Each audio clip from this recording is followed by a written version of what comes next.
Keberadaan tersangka kasus suap pergantian antar waktu anggota DPR 2019-2024 Harun Masiku hingga kini masih belum diketahui. Harun Masiku bahkan dikabarkan sudah meninggal dunia. Meski demikian, KPK mengaku belum mendapatkan informasi valid terkait isu ini.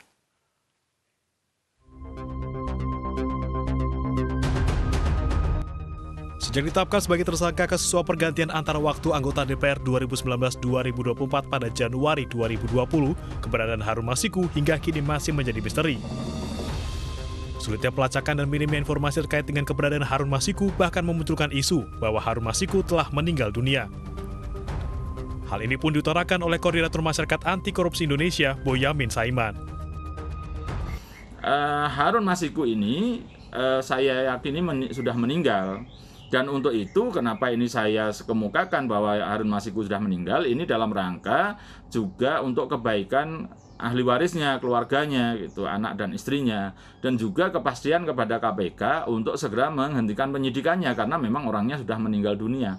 Kalau sampai waktu tertentu nanti, misalnya setelah ini corona selesai juga tidak ada titik terang keberadaan Harun Masiku, maka saya akan mengajukan kepada kepolisian daftar orang yang sudah meninggal, karena ini sudah orang hilang terus nanti 2 tahun harus dinyatakan sudah meninggal secara hukum.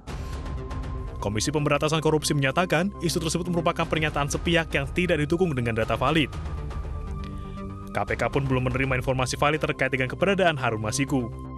Terkait dengan pernyataan Mas Boyamin Saiman, saya kira itu adalah asumsi yang dibangun oleh Mas Boyamin sendiri tanpa disertai dengan bukti yang akurat, bukti yang valid dan dapat dipertanggungjawabkan bahwa tersangka Har telah meninggal dunia.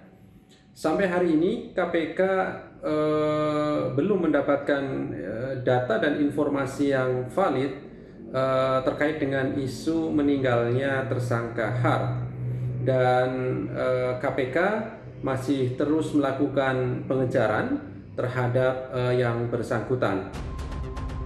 Harun berstatus buron setelah ditetapkan sebagai tersangka dalam kasus dugaan suap terkait pergantian antara waktu anggota DPR yang menyeret mantan komisioner KPU Wahyu Setiawan. Dalam kasus suap ini, KPK menetapkan 4 orang tersangka, yaitu Wahyu Setiawan, mantan komisioner KPU, Harun Masiku, mantan caleg PDIP, Agustiani Tio Fredelina, mantan anggota Bawaslu, dan Saiful sebagai pihak swasta. Tim iNews melaporkan.